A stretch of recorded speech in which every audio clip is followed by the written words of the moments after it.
Olá pessoal, tudo bem com vocês? Então, esse é o primeiro vídeo da análise de alguns artigos que a gente vai fazer ao longo desse período. Hoje a gente começa falando sobre um artigo que trabalha a ideia de planejamento para municípios de médio e pequeno porte. Então esse é um texto que foi inclusive a gente pediu para ser resenhado. E, enfim, como às vezes o tempo em sala de aula não é tão extenso quanto a gente gostaria, eu acho interessante fazer alguns vídeos para ampliar um pouco a análise de cada texto, enfim, e trazer algumas posições que talvez em sala de aula eu não me lembre no momento. Um ponto importante de falar, pelo menos de início, é que a análise de qualquer artigo que a gente venha fazer de agora em diante, de um modo geral, elas vão seguir algumas premissas, né? Então, essas bases aqui de análise dos artigos, isso de um modo geral a gente pode dizer que vai ser trabalhado. Então, passar rapidamente algumas delas só para a gente entender o que vai nortear esse tipo de análise. A primeira delas é respeito aos autores pela contribuição.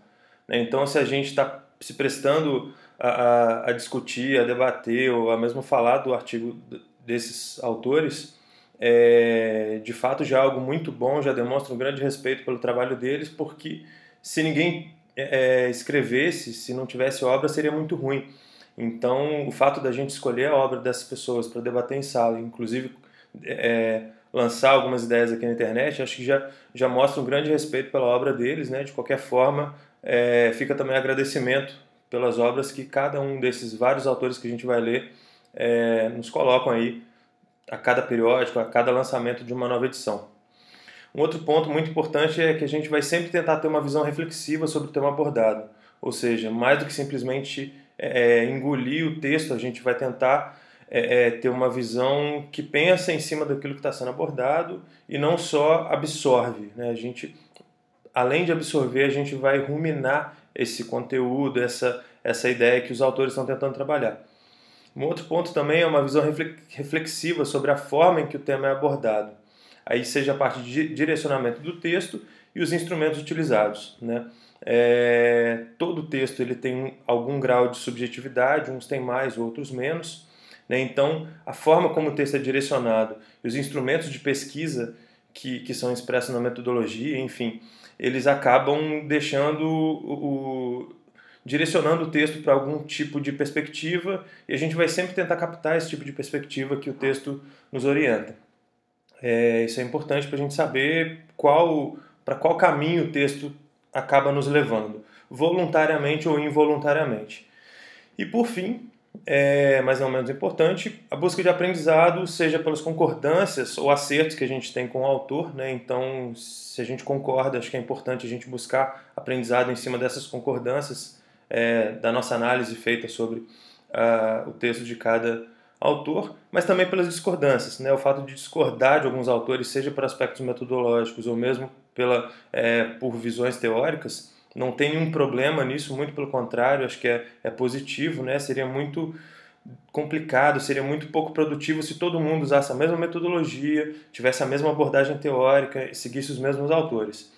Então, tentar crescer em cima dessas concordâncias e discordâncias acho que é um ponto interessante também para análise de qualquer artigo que a gente venha fazer.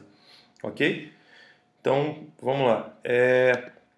O texto que a gente vai começar a discutir nesse primeiro vídeo é Planejamento Turístico entre Municípios Brasileiros de Pequena e Média Dimensão. É um texto da Érica Almeida e do Carlos Costa.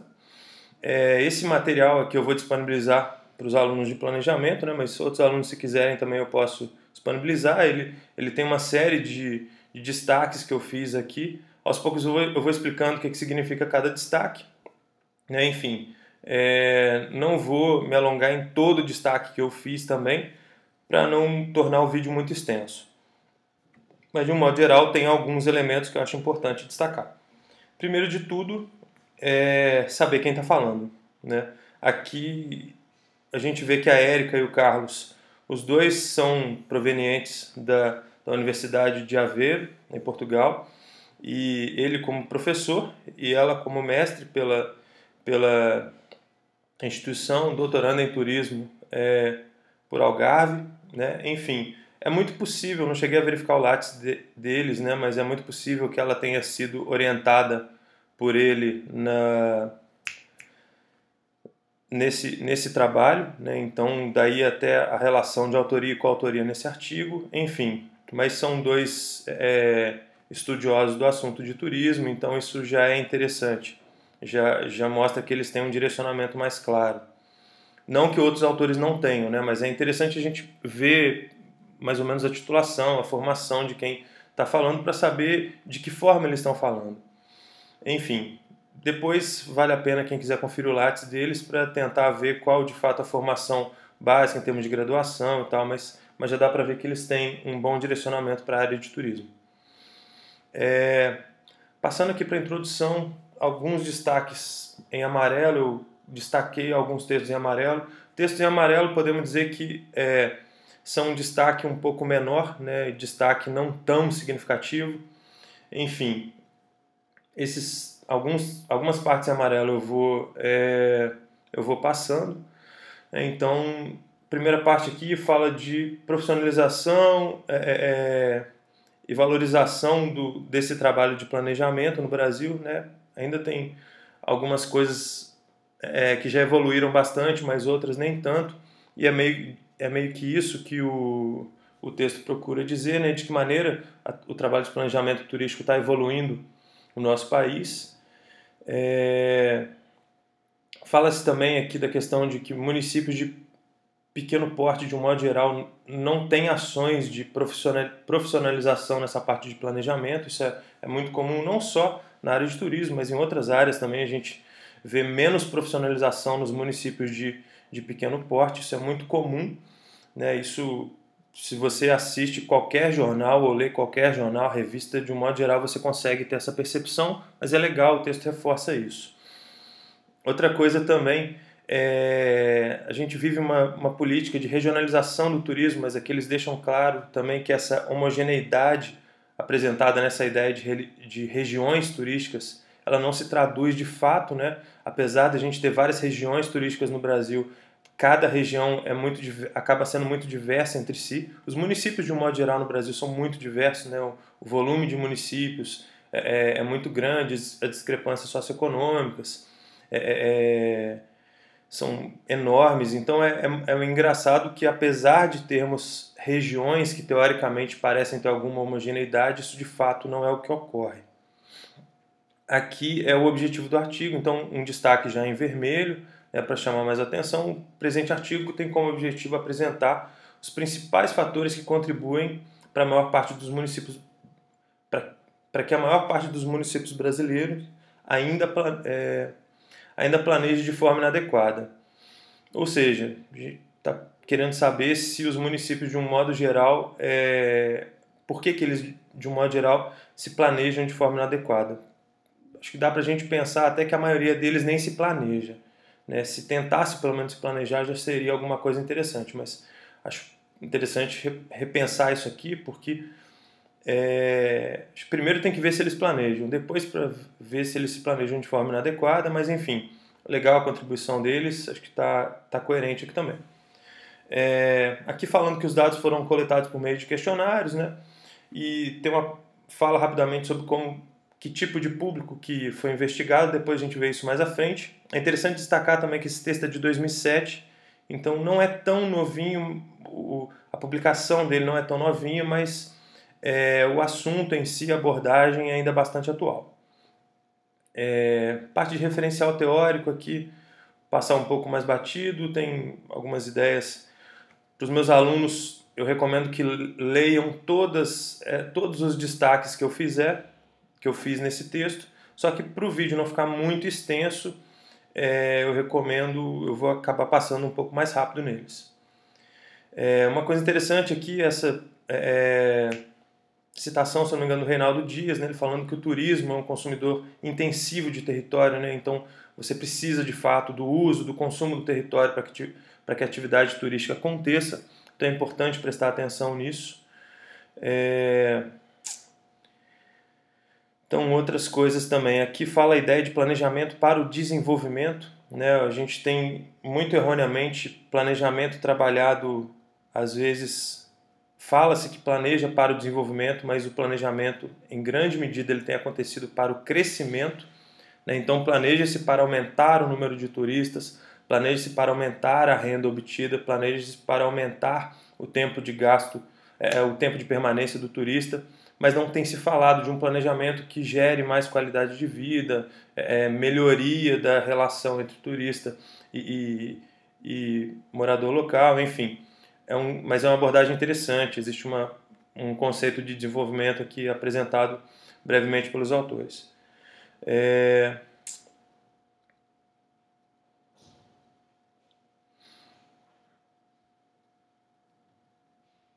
Aqui ele fala também dessa questão de buscar diagnósticos e previsões, né, a partir de ações dos agentes sociais, que de fato não se resume apenas ao poder público, né? Nós, como sociedade civil, precisamos ser um pouco mais coerentes com as nossas cobranças e também de sermos mais atuantes na fiscalização, na participação desses órgãos que de alguma maneira nos representam a nossa classe.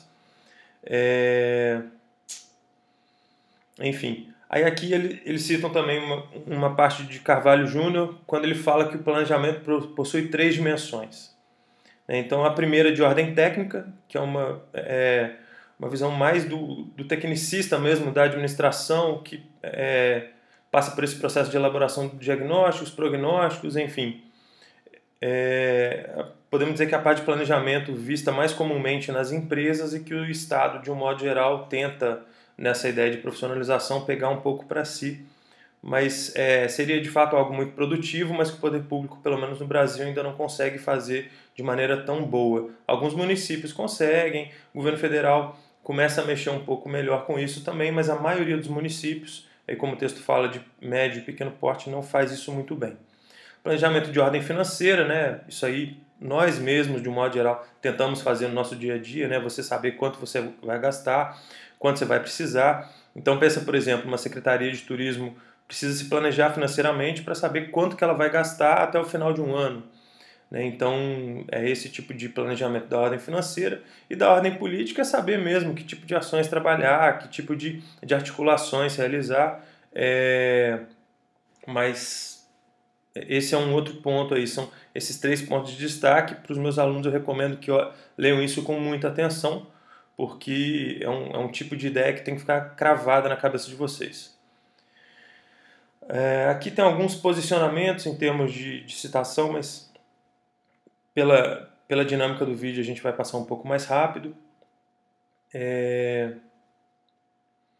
Então é interessante, ele fala aqui também que o processo de planejamento, ele, numa visão sistêmica, né, numa visão mais ampla, ele deve reunir esse conjunto de condições que envolve o técnico, financeiro e político, né? É muito difícil, em termos de gestão pública, você ter um planejamento só técnico, ou só financeiro, ou só político.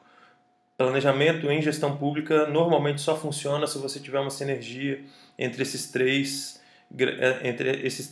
tipos de planejamento aí. Tem uma citação do Bene aqui que eu recomendo fortemente que vocês deem uma lida, né? Eu já destaquei aqui, vale a pena.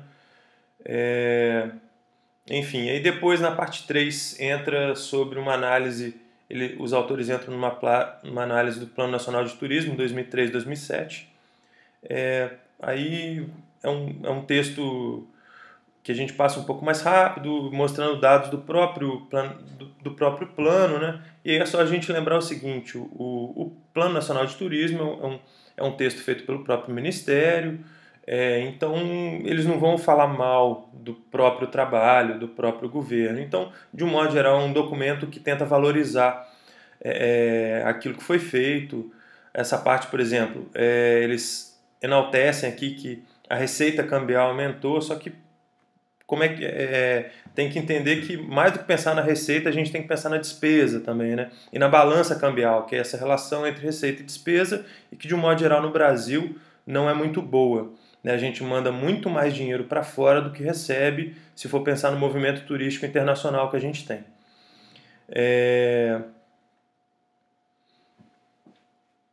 Enfim, passando aqui,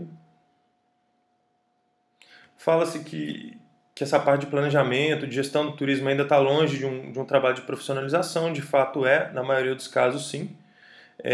As secretarias de turismo de estados e municípios normalmente são muito vinculadas ao apadrinhamento político. Isso é uma realidade que muito facilmente a gente observa. Enfim.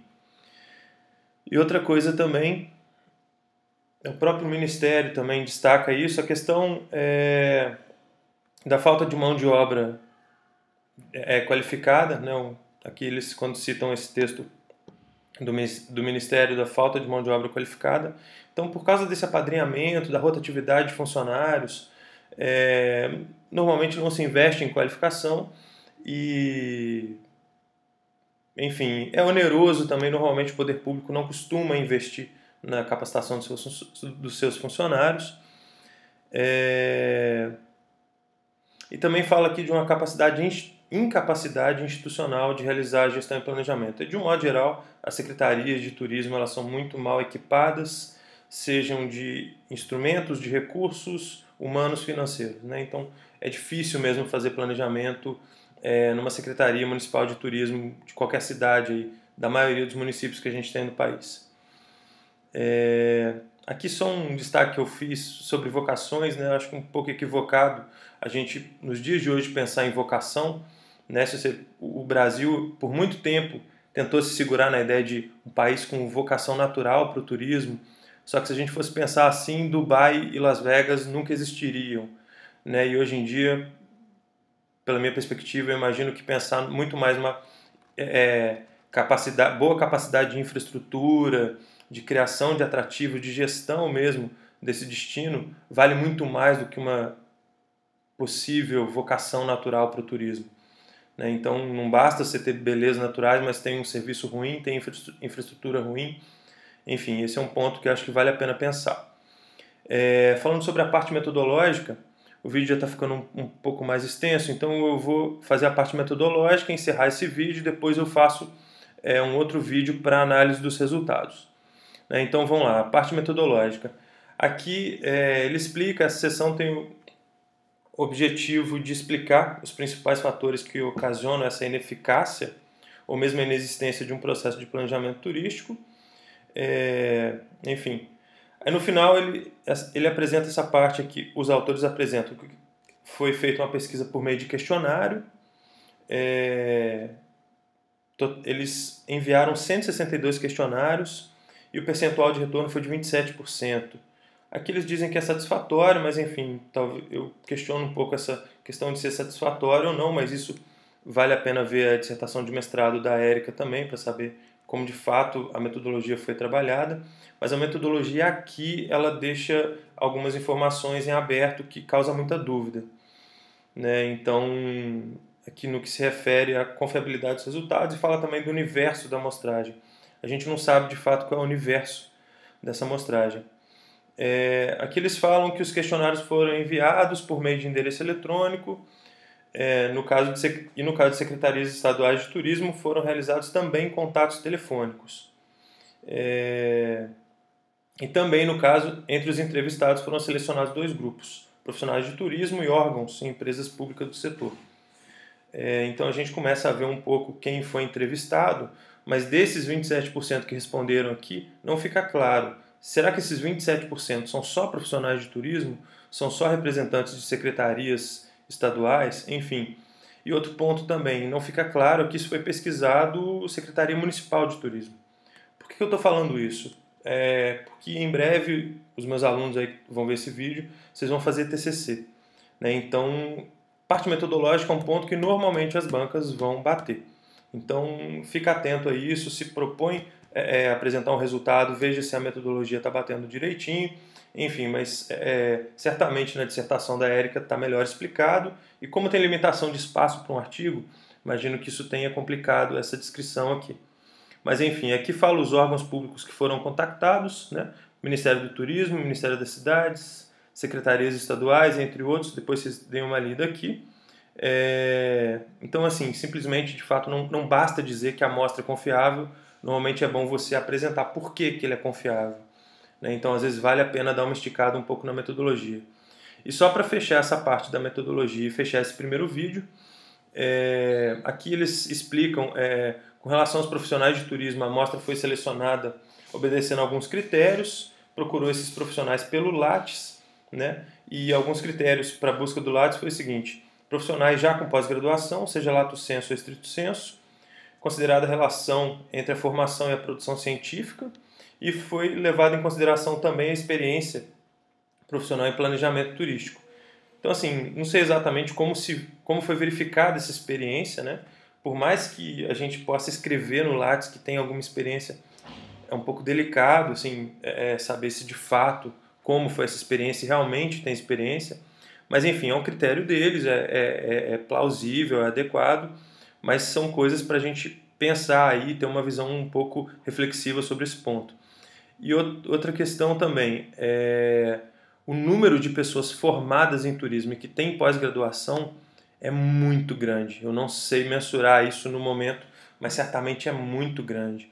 Então, o Lattes ele já dá uma selecionada num grupo aí que só tem currículo Lattes quem é acadêmico, né? Mas quem gosta da área acadêmica. Então, acho que é um outro ponto também a ser pensado. Enfim, mas até a parte metodológica é isso que eu tenho a dizer. Depois a gente segue com essa parte de análise e discussão dos resultados, ok? Obrigado, um abraço para todos aí, até mais.